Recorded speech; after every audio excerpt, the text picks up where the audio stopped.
அதுலேயும் லிட்ரலாக ஒரு சீன்லாம் இருக்குங்க.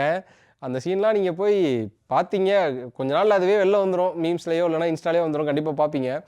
ஒரு கட்டத்தில அந்த ஸ்பெர்ம வந்து அவங்க சேவ் பண்ணிக்கலாம். ஒரு பாக்ஸ்ல சேவ் பண்ணி, அத தன்னோட உடம்புக்குள்ள செலுத்தியாவது குழந்தை பெத்துக்கோங்கிறத, அந்த ஸ்பெர்ம அவங்க எப்படி வெளில எடுக்குறாங்கன்ற ஒரு விஷயம்லாம் பார்க்குறப்போ, இவ்ளோ இதா இறங்கி ஏன்னா இப்ப இருக்க ஜெனரேஷனுக்கு ஓப்பனா தெரிஞ்சிரும். என்ன பண்ண போறாங்கன்றது தெரிஞ்சிரும். இவ்ளோ ஓப்பனா பண்ணியிருக்க வேணாமே அப்படிங்கிற மாரியான ஒரு ஆக்வர்டான ஒரு சீன்ஸஸ்லாம் வந்து வச்சு தான் இருக்கிறாங்க.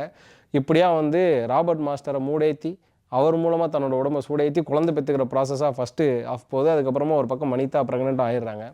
அதுக்கப்புறமா பிரெக்னன்ட் ஆனதுக்கப்புறமா அதனால கடுப்பாகுற ராபர்ட் மாஸ்டர். அவர் ஒரு வார்த்தையும் சொல்றாரு. "உனக்கு குழந்தை வேணா வேற யார்ட்டயா போய் பெத்துக்க" அப்படின்னு. இதனால இவங்களுக்குள்ள சண்டை நடக்குது. இந்த சண்டைய வந்து பிரிஞ்சு ஒரு பக்கம் வனிதா பேக் டூ இந்தியாவுக்கு வராங்க. ஏன்னா இந்த கதை முழுக்க முழுக்க பேங்காக்ல நடக்குது. ராபர்ட் மாஸ்டருக்கு ஒரு பக்கம் வனிதா இங்க இந்தியாவுக்கு வந்ததே தெரியாது. அதனால அவர் ஒரு பக்கம் கஷ்டப்படுறாரு. ஏன் அவர் குழந்தை வேணான்னு சொன்னாருக்கு பின்னாடி ஒரு ஃபிளாஷ்பேக் இருக்கு. அந்த ஃபிளாஷ்பேக் மேட்டர் தான் மிக முக்கியமான ஒண்ணு.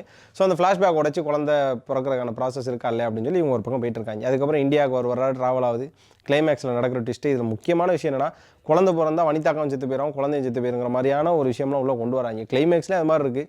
யாரு பொழைக்கிறா, யாரு இறக்குறா அப்படிங்கிற மாதிரியான பல கதைக்களங்கள உள்ளடக்கி ஒரு எமோஷனல் கலந்த ஒரு விஷயமா செகண்ட் ஹாஃப முடிக்கிறாங்க. கிளைமேக்ஸ கொண்டா முடிக்கிறாங்க.